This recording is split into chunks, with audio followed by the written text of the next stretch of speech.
Isaías capítulo 7, versículo 14. Por tanto, el Señor mismo os dará señal. He aquí que la Virgen concebirá y dará a luz un hijo y llamará su nombre Emmanuel. Oremos.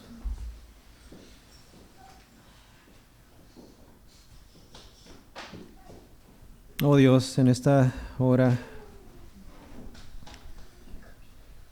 queremos pedirte, Señor, que estés con nosotros. Y sabemos, oh Dios, que ciertamente lo estás, porque hace más de 2000 años tu Hijo Jesucristo nació. Su nombre será llamado Emmanuel, Dios con nosotros. Y aunque lo estás en medio nuestro, te queremos pedir, Señor, que en esta hora, Señor, se haga sentir tu presencia de una manera, de una forma tan tangible, que al salir de este lugar, Señor, salgamos no solamente con convicción, sino con una fe más fortalecida. Hemos de escuchar tu voz atentamente, Señor, a través de la exposición de esta mañana. Hazte presente por medio de tu voz, por medio de tu palabra. Obra en los corazones, Señor, sana los corazones, salva a los perdidos y glorifica a tu Hijo Jesucristo. Te lo pedimos en su nombre, en el nombre de Cristo Jesús. Amén. El versículo 14 una vez más dice: por tanto, el Señor mismo os dará señal. He aquí que la Virgen concebirá y dará a luz un hijo y llamará su nombre Emmanuel. Esta es en realidad la primera de varias profecías del profeta Isaías acerca del Mesías, acerca del Cristo, acerca de aquel que iba a venir a redimir a la humanidad. La profecía había sido anunciada claramente. Dios había prometido a un Salvador. El hombre había infringido el mandamiento perfecto de Dios. El hombre había caído como raza humana y por lo tanto no se podía salvar a sí mismo. El hombre estaba completamente perdido. Y Dios promete un Salvador. Según un erudito, existen algunos 574 versículos tan solamente en el Antiguo Testamento que de alguna manera u otra hacen referencia a la venida del Mesías. Y en el Nuevo Testamento, particularmente en los Evangelios, vemos la narrativa, vemos la historia de la vida del Mesías, comenzando con un ángel apareciéndosele a una virgen y que ésta concebiría un bebé del Espíritu Santo, y luego eventualmente vemos el relato de su nacimiento y lo glorioso que esto fue. El Salvador había finalmente nacido. El Verbo que creó todas las cosas, sean visibles o invisibles, sean físicas o espirituales, este Verbo que es Dios, santo, justo, todopoderoso, eterno, amoroso, misericordioso, omnipotente, omnipresente, omnisciente, fiel, perdonador, inmutable, soberano, este Dios tal y como lo conocemos, aquel Dios que te creó a ti y a tus hijos y a los hijos de tus hijos, este ser supremo, Rey del universo, creador de todas las cosas. Él, dice Juan en su Evangelio, se hizo carne. El Verbo, la palabra, el Logos, el Hijo eterno, la segunda persona de la Trinidad, se hizo hombre. Hombre de carne y de hueso, exactamente como cada uno de nosotros. Dios Todopoderoso se hizo hombre. Dios adoptó la naturaleza humana y Él, siendo Dios, se humilló hasta lo sumo y se hizo como nosotros, exactamente igual que nosotros, excepto sin pecado. Y alrededor del mundo, en estas fechas, especialmente en nuestros países, México y Estados Unidos, y en muchos otros más, esto es lo que se celebra. O esto es lo que se supone que se debe de celebrar. Diciembre es definitivamente un mes muy esperado por muchos para ser celebrado, incluyéndonos a nosotros, los cristianos. Celebramos el nacimiento de Jesús, ¿cierto? Y aunque la Biblia no nos manda específicamente a celebrar su nacimiento, al mismo tiempo creemos que no es pecado hacerlo. De hecho, consideramos más bien que es bueno hacerlo. MacArthur sugiere que debemos de aprovechar la ocasión. ¿Por qué? Porque la gente está predispuesta. De alguna forma u otra está mucho más sensible a las cosas espirituales. Y es una oportunidad para nosotros para proclamar a Cristo, para traerles el Evangelio y que realmente conozcan la verdadera celebración. Hemos de aprovechar, como dice MacArthur, la ocasión. Y debemos de recordar que un día del calendario, haya sido diciembre, haya sido mayo o julio, históricamente, escuchen esto, históricamente el Salvador nació en la ciudad de Belén de una virgen y en un pesebre.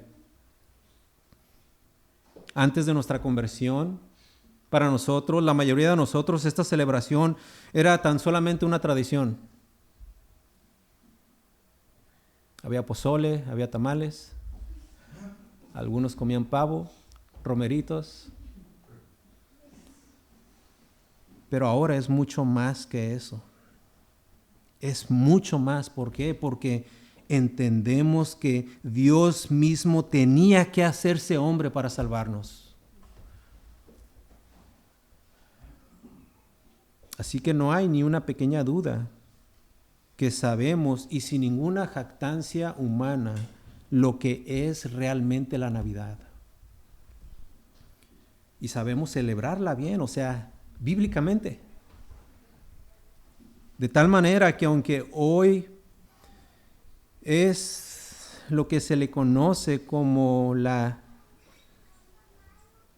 24, la Nochebuena, y el 25, el día actual de Navidad, debido a todo ese concepto, y como ya estamos, por decirlo así, a estas alturas saturados de ello, ¿cierto? Por todos lados, Navidad, Navidad, Navidad, pero sin un significado real de lo que verdaderamente es.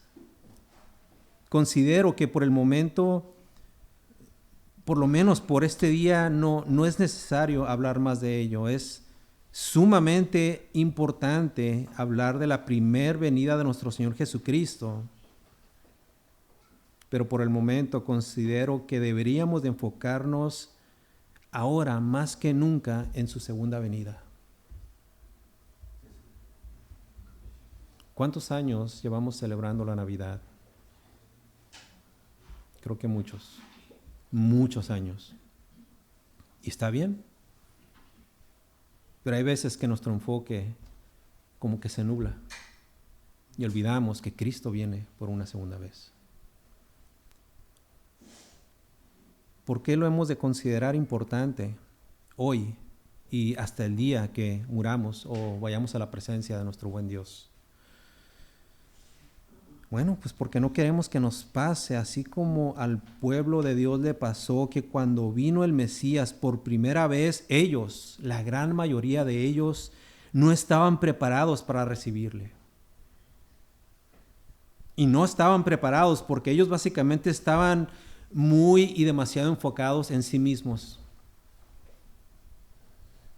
Y era tan grande su atención en ellos y en sus seres queridos y en sus amigos y en sus cosas, entre comillas, importantes, trabajos, posiciones, etcétera, que habían ignorado lo más importante en sus vidas. Olvidaron a Cristo mismo. Y es precisamente eso lo que queremos evitar nosotros en su segunda venida. No queremos estar tan distraídos en nosotros mismos que cuando venga el Señor por segunda vez nos agarre desprevenidos y pueda ser gran causa de vergüenza. Esto es algo que el apóstol Juan recomendó a los creyentes del primer siglo y claramente. Vayan junto conmigo a 1 de Juan capítulo 2, versículo 28. 1 de Juan está hacia el final de su Biblia. Y noten lo que dice el capítulo 2 de esta primera carta de el apóstol, versículo 28. 1 de Juan capítulo 2, versículo 28. Y ahora, hijitos, permanecer en Él, en Cristo. ¿Para qué? Para que cuando se manifieste tengamos confianza y para que en su venida, esto es en su segunda venida, no nos alejemos de Él avergonzados. Entonces, amada iglesia, ¿qué es lo que debemos de hacer? ¿Cómo podemos evitar caer en el mismo problema que los judíos del primer siglo? ¿Cómo es que nosotros como creyentes, como verdaderos cristianos, podemos mantenernos enfocados, centrados en quiénes somos verdaderamente en Él? ¿Qué debemos de hacer? ¿Cómo debemos de centrarnos en las cosas de nuestro Señor?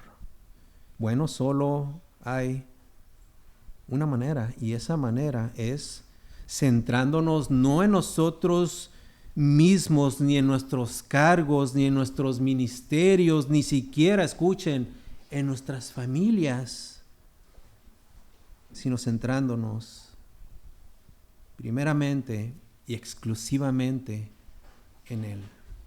No me malentiendan, no abandonen a sus seres queridos, ámenlos, cuídenlos. Pero aquí el punto principal es que Cristo es primero. Cristo es el ser más importante de todo el universo y fuera de Él.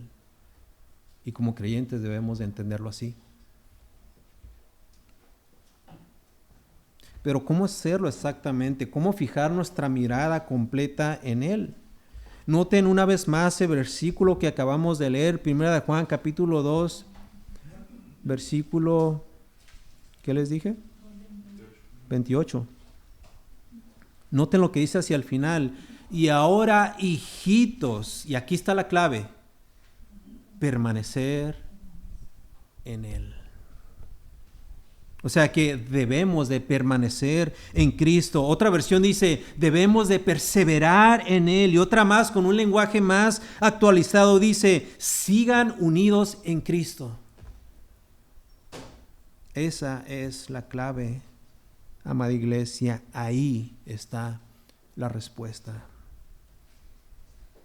Suena sencillo y debería de serlo, pero seamos honestos, muchas veces no lo es. Por lo menos en la práctica no lo es.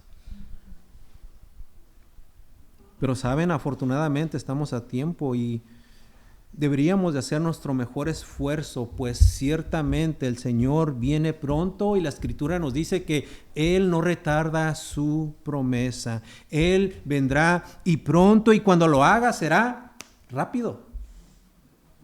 En un abrir y cerrar de ojos. Cristo viene, amada iglesia, y no queremos que Él nos tome por sorpresa. Queremos que el Señor nuestro nos reciba en gloria y que no haya nada en nosotros que pueda ser causa de nuestra humillación. Esta palabra de este versículo, permanecer en el original, significa literalmente quedarse. Amada iglesia, debemos de quedarnos en el camino de Cristo. También puede significar tomar residencia. Debemos de hacer de nuestra residencia en Cristo Jesús, permanecer ahí, quedarnos ahí completamente quietos, sin que nada ni nadie nos mueva. Y obviamente aquí la idea principal es de permanecer en una relación cercana con Cristo, quedarse en una relación íntima con Cristo y solamente con Él. A veces esta idea se entiende de una manera incorrecta, pues se toma erróneamente como si fuera una experiencia tal vez mística. Sin embargo, las Escrituras son claras y nos conceden de una manera clara y precisa cómo es que podemos llevar a cabo esto, de tal manera que podamos estar conectados y unidos con nuestro Señor. Amados, debemos de continuar, debemos de persistir, debemos de no movernos, debemos de permanecer firmemente en el mismo lugar sin claudicar. Van a suceder 1,000 cosas en nuestras vidas. Pero ¿qué tan firmes seremos?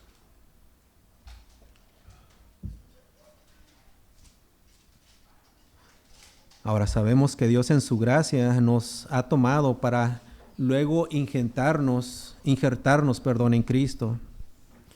Recordando la ilustración de la vid verdadera, quien es Cristo, y los pámpanos que son los creyentes, Dios espera que nosotros permanezcamos en su Hijo. Cristo dijo en el Evangelio de Juan, capítulo 15, versículo 4, permanecer en mí y yo en vosotros. Y la forma en la que esto se puede llevar a cabo de acuerdo a Cristo es siendo obediente. O sea que estar en unión con Cristo significa ser obediente a Él. Nuestra permanencia en Cristo no solamente consiste de palabras, sino que consiste de una obediencia constante de sus mandamientos. Por lo tanto, permanecer implica nuestra respuesta a las palabras del Señor, ahí mismo en esa ilustración que el Señor hace sobre Él siendo la vid y nosotros los pámpanos. En el versículo 7 dice, si permanecéis en mí y mis palabras permanecen en vosotros. Y luego dice en el versículo 10, si guardareis mis mandamientos, permaneceréis en mi amor. Amada iglesia, el Señor viene pronto. Ya sabemos que Él vino hace más de 2 milenios. Incluso hasta está registrado históricamente. Y podríamos no tener esa información porque tenemos la Santa Escritura y esta es infalible, no tiene error. Es la palabra de Dios y lo creemos. Pero ciertamente el Señor viene una segunda vez. Su segunda venida es inminente. Él ha prometido regresar y de nuevo no queremos ser tomados por sorpresa. No podemos darnos el lujo de mantener nuestro enfoque en otras cosas o en otras personas. Por supuesto, vivamos nuestras vidas terrenales como el Señor nos manda. Incluso disfrutemos de todo lo que está a nuestro alrededor, siempre y cuando sea bueno y glorifique a Dios. Seamos responsables con nuestras funciones, tanto familiares como laborales y ministeriales, pero hagámoslo siempre pensando en por qué lo hacemos y para quién lo hacemos. Nuestra vida, amada iglesia, se vive para la gloria de Dios, toda nuestra vida y no para los placeres propios. Dios nos creó y nos salvó para su gloria y no para la nuestra. De hecho, el apóstol Pablo hacía eco a esta misma corriente de pensamiento divino en la carta a los Colosenses, que ya hemos estudiado esa carta con nuestro pastor Saúl. Capítulo 3, versículo 16 dice que la palabra de Cristo mora en abundancia en vosotros. Esto no significa tan simplemente poseer un conocimiento de la verdad, sino que significa que la palabra de Cristo obre en cada pensamiento, en cada acción, en cada cosa pequeña o grande que hagamos. Un teólogo escocés muy reconocido llamado Sinclair Ferguson dijo lo siguiente: permanecer en Cristo significa permitir que su palabra llene nuestra mente, dirija nuestra voluntad y transforme nuestros afectos. Nuestro permanecer en el Señor, mis amados, necesita ser visible. Cualquiera de nosotros podría decir a todo mundo, a la iglesia y a los incrédulos: yo soy de Cristo y permanezco en Él y en su palabra. Pero mis amados, debe de haber evidencia, y mucha evidencia de que en efecto nosotros estamos con Él y de que Él también así de la misma manera está en nosotros. Qué buen ejemplo podríamos tomar para hacer esto. Bueno, debemos de permanecer así de la misma forma, exactamente así de la misma forma como el Espíritu descendió sobre Jesús cuando recién había sido bautizado. De hecho, esa es exactamente la misma palabra que se usa ahí en ese versículo. Por ejemplo, si vamos al Evangelio de Juan, capítulo 1.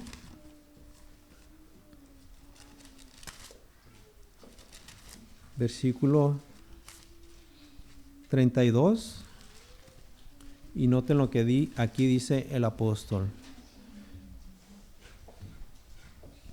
También dio Juan testimonio diciendo: vi al Espíritu que descendía del cielo como paloma y permaneció, la misma palabra, permaneció, tomó residencia sobre él, sobre Jesús. Y sabemos que el Espíritu siempre estuvo con Jesús. Los milagros y las obras que realizaba eran llevados a cabo mediante el Espíritu de Dios, incluso en aquellas ocasiones cuando Él echaba fuera a los demonios. Por ejemplo, en Mateo capítulo 12, versículo 28, yo se lo leo, dice: pero si yo por el Espíritu de Dios echo fuera a los demonios, ciertamente ha llegado a vosotros el reino de Dios. Tiempo más adelante, en el libro de los Hechos, el apóstol Pedro confirmaba que Jesús hacía milagros por obra del Espíritu Santo. Les leo Hechos capítulo 10, versículo 37. Dice: vosotros sabéis lo que se divulgó por toda Judea, comenzando desde Galilea, después del bautismo que predicó Juan. Versículo 38. Y cómo Dios ungió con el Espíritu Santo y con poder a Jesús de Nazaret, y cómo éste anduvo haciendo bienes y sanando a todos los oprimidos por el diablo. ¿Por qué? Porque Dios estaba con él. La razón por la que Jesús pudo obrar en el Espíritu es porque el Espíritu Santo, permanecía en él. De hecho, aún Juan el Bautista testificó de esto. Juan capítulo 1, versículo 33, dice Juan el Bautista: y yo no le conocía, pero el que me envió a bautizar con agua, aquel me dijo: sobre quien veas descender el Espíritu y que permanece sobre él, ese es el que bautiza con el Espíritu Santo. De hecho, cuando Jesús había estado en tentación, la razón por la que él soportó y no cedió se debía a que él estaba lleno del Espíritu Santo. Juan capítulo 4, versículo 1. Noten lo que dice.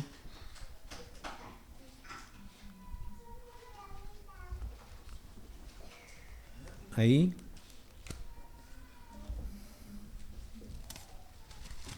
Me parece que lo escribí mal y es Lucas 4:1, pero yo se lo leo. Dice: Jesús, lleno del Espíritu Santo, volvió del Jordán y fue llevado por el Espíritu al desierto.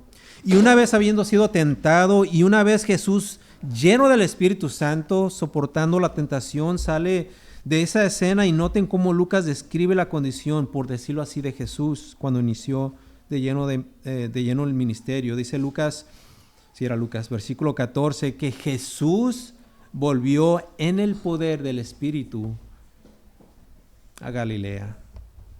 Este es un perfecto ejemplo de una permanencia, de una residencia, del permanecer firme. Cristo, Jesús y el Espíritu Santo. Mis amados, así nosotros debemos de permanecer en Él. No separarnos de Él. Permitir que Él obre verdaderamente y tome control de nuestras vidas y nuestras mentes. Y que todo lo que hagamos sea el resultado de nuestra permanencia en Él. Y así como el Espíritu Santo permaneció en Jesús y estuvo con Él siempre y a todos lados, asimismo nosotros también debemos de permanecer en el Señor. De otra forma, mis amados, de otra forma, no estaremos listos para su segunda venida. Pues nos encontraríamos en la misma y triste posición que se encontraba el pueblo de Israel en su primer venida, donde ellos sabían intelectualmente que Él vendría. Las promesas en el Antiguo Testamento eran claras. Dios enviaría a un profeta, a un Mesías, al gran libertador, pero cuando eso sucedió, muchos, de hecho la gran mayoría, por haber puesto egoístamente su mirada y su atención en otras cosas, perdieron la oportunidad de abrazar al Señor. De hecho, algunos tuvieron la oportunidad de abrazar al bebé, de sostenerlo en sus brazos. Como vimos hace algunas semanas, una mujer pudo abrazarse de sus pies y enjugárselos y besarlos y adorarle. Los discípulos estuvieron con Él día y noche. Comieron juntos, durmieron juntos, hicieron milagros juntos, pero la gran mayoría no pudo recibirle. Y esta fue una acción que les traería graves consecuencias que hasta el día de hoy esa gran mayoría de hombres y mujeres hoy lo están pagando, sufriendo una condena eterna en el infierno. Ahora, si tú eres creyente, esto no quiere decir que tú perderás tu salvación. Si es que el Señor regresa y no estás listo. La salvación es una que es garantizada por la cruz de Cristo. Él mismo, Cristo, hizo el sacrificio supremo que fue aceptado por Dios, y por su mérito, no por el nuestro, es que somos salvos. Y ciertamente, si el Señor viene, tú te irás con Él. Con toda seguridad, nada ni nadie te puede apartar del amor de Cristo Jesús.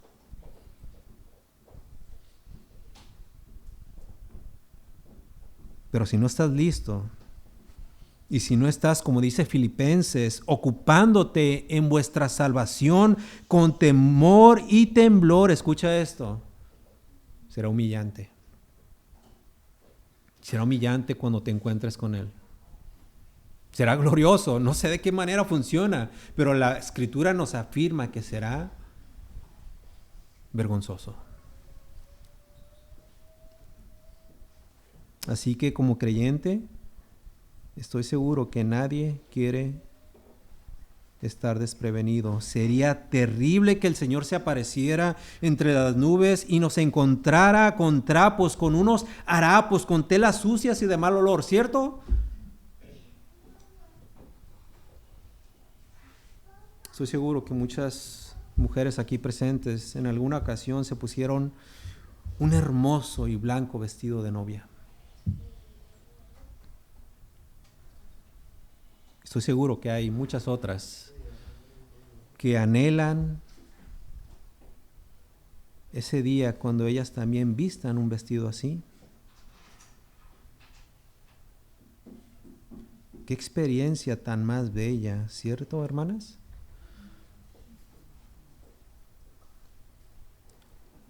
Ahora díganme, ¿qué novia se presentaría en el día de su boda en el altar para que su novio la viera y con un vestido sucio y con manchas? ¿Qué novia haría esto? Respuesta: ninguna. Es más, ni en las telenovelas ocurriría eso. De hecho, una novia enamorada y emocionada con meses de anticipación, se prepara responsablemente. Ella escoge el mejor vestido, invierte mucho tiempo y mucha dedicación y sueña con usar ese vestido. Trata incluso de mantenerse con la misma figura, o sea, en el mismo peso, no sea que en el día de la boda no le vaya a quedar. Procura que el novio nunca la vea con ese vestido puesto antes de ese día, pues será para él y nada más para él una sorpresa. La novia se prepara día tras día, cuenta los días y también las horas, las cuenta, espera ansiosamente, y cuando finalmente llega ese día, no solamente se pone ese bello y elegante y hermoso vestido, ella misma se hermosea. Se arregla su cabello, se maquilla y usa de los mejores cosméticos para que cuando vaya de la mano de su padre, para que cuando éste la entregue al caminar por ese pasillo y cuando se acerque al novio y éste voltee, entonces él con su mirada pueda deleitarse en la hermosura de su futura esposa. Mis amados, la segunda venida está muy cerca. Y debemos de estar listos. Tomando esa ilustración y la ilustración que la Escritura utiliza acerca de Cristo, quien es el novio, y la iglesia, quien es la novia, no hemos de embellecernos. La segunda venida de Cristo está cerca. Ya vino por primera vez, pero la segunda venida de Cristo está muy cerca y gracias. Estamos listos. ¿Qué estás haciendo, mi amado hermano, al respecto? ¿Te estás preparando? ¿O estás viviendo como si faltara mucho tiempo y has de encargarte solamente de ti y de lo tuyo? Una vez más, no me malentiendas. Y quiero que quede bien claro, no estoy diciendo que no cumplas con tus responsabilidades. Serías un creyente irresponsable, sin ética moral o espiritual. Debes de ser un buen mayordomo en toda área de tu vida. Sé un buen cónyuge, sé un buen hijo, sé un excelente trabajador o empleador. Da lo mejor de ti en cualquier ministerio que se te ha confiado, pero no quites nunca tu mirada hacia ese futuro que en realidad está más cerca de lo que piensas. Cristo viene por segunda vez. Y si en algo tienes que estar, pero bien enfocado, es en Él.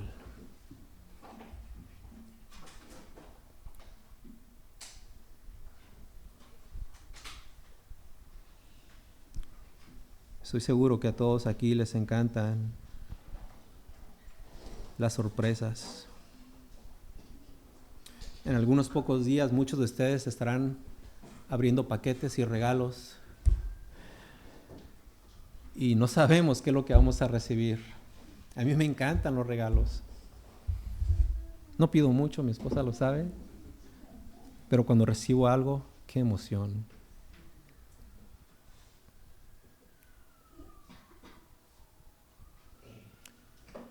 Si no estás listo, créeme, esta vez no quieres ser sorprendido por Cristo. Esa no será una buena sorpresa. Su venida será tan inesperada. Esto es para muchos, aunque no debería de serlo, pues debemos de esperarla como si estuviera ya a la puerta. Pero ciertamente muchos serán sorprendidos. Porque Cristo y el día del Señor vendrá, como dice la Escritura, así como un ladrón en la noche. ¿Y cómo es que viene un ladrón? Él viene cuando se encuentran las luces encendidas. Cuando todos los habitantes de un hogar están unos en la sala, otros en la cocina y unos jugando en el patio. No. El ladrón viene cuando todo está quieto Cuando todo el mundo está dormido, cuando todo está oscuro para que nadie lo pueda detectar o visualizar.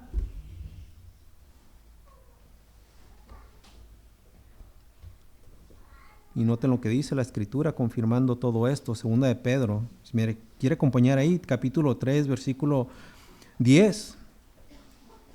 Y creo que sería bueno para que usted viera con sus propios ojos lo que está a punto de suceder.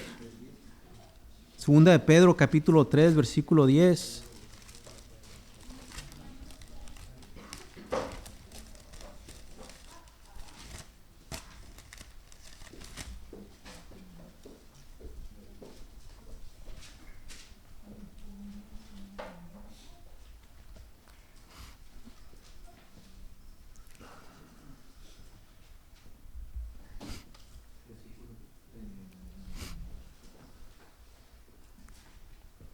Pero el día del Señor vendrá como ladrón en la noche, en el cual los cielos pasarán con gran estruendo y los elementos ardiendo serán deshechos y la tierra y las obras que en ella hay serán quemadas. Versículo 11, puesto que todas estas cosas han de ser deshechas, ¿cómo no debéis vosotros andar? Escuchen, en santa y piadosa manera de vivir. Versículo 12, esperando y apresurándoos para la venida del día de Dios, en el cual los cielos encendiéndose serán deshechos y los elementos siendo quemados se fundirán. Versículo 13, pero nosotros, o sea, los que hemos creído en Él, pero nosotros esperamos según sus promesas, cielos nuevos y tierra nueva en los cuales mora la justicia. Qué tremendo es esto, amada iglesia, pero quiero que vayamos unos versículos antes, y aquí estaré hablando de esto hasta el final de este sermón. Quiero que vayamos al versículo 8, en donde el apóstol Pedro dice lo siguiente, segunda de Pedro capítulo 3, versículo 8 y 9. Mas, oh, amados, no ignoréis esto, que para con el Señor un día es como 1000 años y 1000 años como un día. Versículo 9, el Señor no retarda su promesa, según algunos la tienen por tardanza, sino que es paciente para con nosotros, no queriendo que ninguno perezca, sino que todos procedan al arrepentimiento. A estas alturas quiero hablarles a los que aún no han venido a Cristo. Hasta el momento les he hablado a los cristianos, a los creyentes, a los que se han bautizado en el nombre del Señor Jesús para el perdón de sus pecados, pero ahora quiero dirigirme a los que aún permanecen en rebeldía en contra del Señor. Escucha esto, querido amigo, querida amiga. Si tú eres sorprendido en la segunda venida del Señor, para ti sí habrá consecuencias. El creyente ya está seguro y totalmente seguro en los brazos de Cristo. Y aunque, como hemos visto, no conviene no estar listo, no viviendo una vida piadosa y agradable al Señor cuando Él venga entre las nubes, el creyente ciertamente será tomado y encontrado con el Señor y con sus santos ángeles. R.C. Sproul dijo, ¿los verdaderos cristianos pueden decepcionar a Dios? ¿Pueden? ¿Pueden desobedecerlo, ofenderlo y afligirlo? Y noten lo que dice R.C. Sproul, pero nunca más podrán estar separados de Dios. Oh, pero tú, querido amigo, que no eres creyente, si tú eres sorprendido, habrá una grande consecuencia para ti.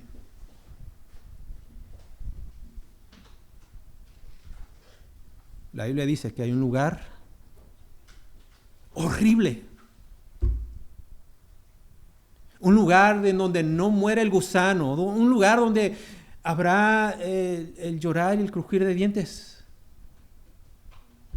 Un lugar donde habrá un tormento por toda la eternidad. Un lugar, y esto es lo peor de todo, totalmente separado de Dios.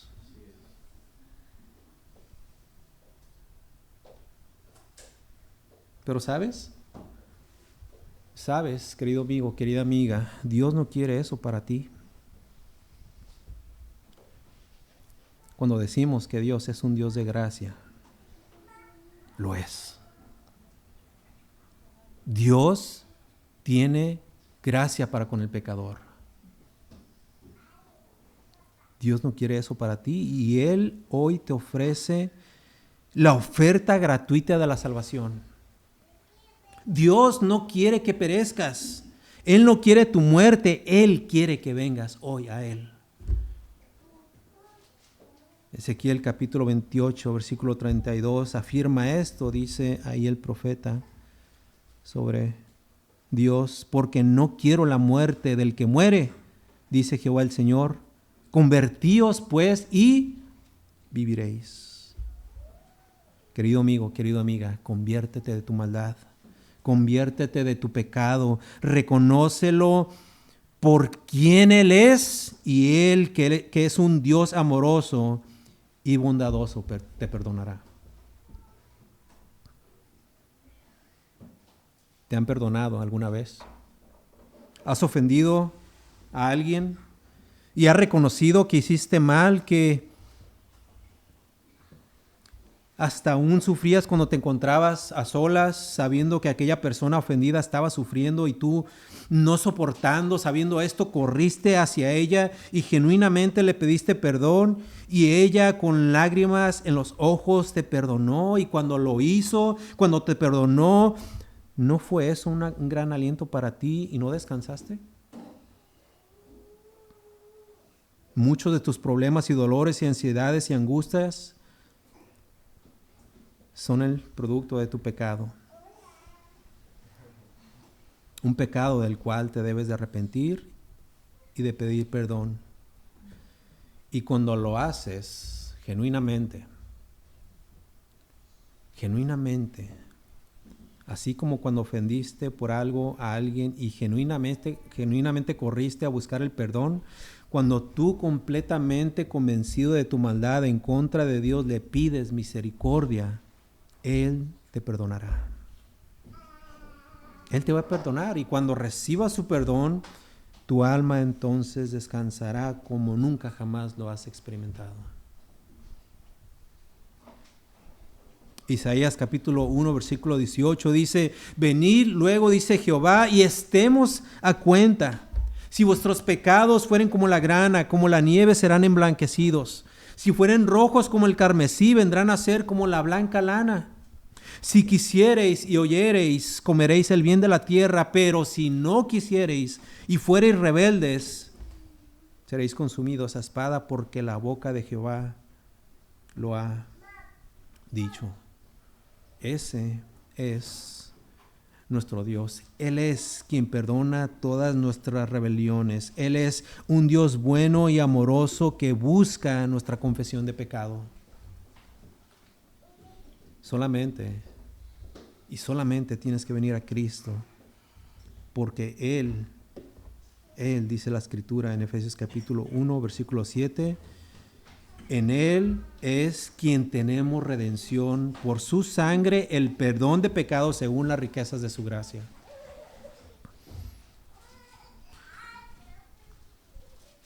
Pero sea como sea, seas creyente o seas incrédulo, la pregunta es: ¿estás listo para recibirle en su segunda venida? Si eres creyente, tienes que estar preparado, así como lo estuvieron Simeón, los Reyes Magos, María y muchos otros más. Debes de estar listo para recibirle. Pero si eres incrédulo y no estás preparado, te sucederá como aquellas 5 vírgenes imprudentes que no trajeron consigo aceite para sus lámparas y llegó el tiempo. Les leo Mateo capítulo 25, versículo 1. Entonces el reino de los cielos será semejante a 10 vírgenes que, tomando sus lámparas, salieron a recibir al esposo, y 5 de ellas eran prudentes y otras 5 eran insensatas. Las insensatas tomaron sus lámparas, no tomaron consigo aceite, Mas las prudentes tomaron aceite en sus vasijas juntamente con sus lámparas, y tardándose el esposo, cabecearon todas y se durmieron. Y a la medianoche se oyó un clamor: aquí viene el esposo, salir a recibirle. Entonces todas aquellas vírgenes se levantaron y arreglaron sus lámparas, y las insensatas dijeron a las prudentes: dadnos de vuestro aceite, porque vuestras lámparas se apagan. Mas las prudentes respondieron diciendo: para que no nos falte a nosotros y a vosotras, id más bien a los que venden y comprar para vosotras mismas. Y noten lo que sucede a continuación, versículo 10. Pero mientras ellas iban a comprar, vino el esposo, y las que estaban preparadas entraron con él a las bodas, y se cerró la puerta. Después vinieron también las otras vírgenes diciendo: Señor, Señor, ábrenos. Mas él respondiendo dijo: de cierto os digo que no os conozco. Y aquí viene la exhortación: velad pues, porque no sabéis ni el día ni la hora en que el Hijo del Hombre ha de venir. Amada iglesia, ciertamente Cristo vendrá una segunda vez. Habrá un segundo advenimiento. ¿Ya vino? Hace cientos y cientos de años. Y muchos le celebran, pero no saben lo que le celebran. Pero nosotros sí. Y estamos seguros de que vino, totalmente convencidos. Pero ¿estás listo para cuando se aparezca por segunda vez? No queremos que nos pase así como el pueblo de Dios le pasó, que cuando vino el Mesías por primera vez, ellos, la gran mayoría de ellos, no estaban preparados para recibirle. Y una vez más, no estaban preparados porque habían ignorado lo más importante en sus vidas. Olvidaron a Cristo mismo. Así que de la misma manera, eso es lo que nosotros queremos evitar en la segunda venida del Señor. No queremos estar tan distraídos en nosotros mismos para empezar, y en otras cosas, que cuando venga el Señor nos agarre desprevenidos y sea gran causa de vergüenza. Celebremos en estas fechas. Celebremos a Cristo, su nacimiento, pero mis amados, estemos listos, porque es inminente. Él regresa y puede regresar hoy mismo. Hoy mismo. Y la pregunta es: ¿estás listo? Si eres creyente, una vez más, retoma tu camino, endereza tu vereda, céntrate en Él y solamente en Él. Y si eres incrédulo, ven a Él, confiésale en fe y arrepiéntete de tus pecados, y Él te perdonará. Y cuando venga, le verás cara a cara y lo abrazarás por toda una eternidad. Oremos. Bendito seas tú, oh Dios, y porque habiendo estado nosotros condenados al infierno por nuestro propio pecado, oh Señor, la Escritura dice que tú, con tu grande amor que tuviste para con el mundo, enviaste a tu Hijo Jesucristo, para que todo aquel que en Él cree no se pierda, mas tenga vida eterna. Y es por Cristo es que nosotros tenemos una seguridad en tu reino. Pedimos, Señor, que nos ayudes a caminar rectamente por el resto de nuestros días, y que en todo lo que hagamos, Señor, sea para tu honra y para tu gloria. Que no olvidemos por un solo segundo, Señor, de que tú estás delante de nosotros, Señor, pidiendo cuentas y rindiendo cuentas de nuestras vidas. Que podamos obrar, Señor, de una manera que sea digna de ti y de tu evangelio. Oramos, Señor, una vez más por los incrédulos y para que vengan delante de ti arrepentidos, Señor, con las manos vacías, rendidos completamente ante ti, reconociendo que no tienen nada, que están pobres y desnudos, y que tú en tu gracia y misericordia les concederás cada riqueza espiritual. que crean en Cristo, el Salvador, el Mesías. Oramos en el nombre de Cristo Jesús. Amén.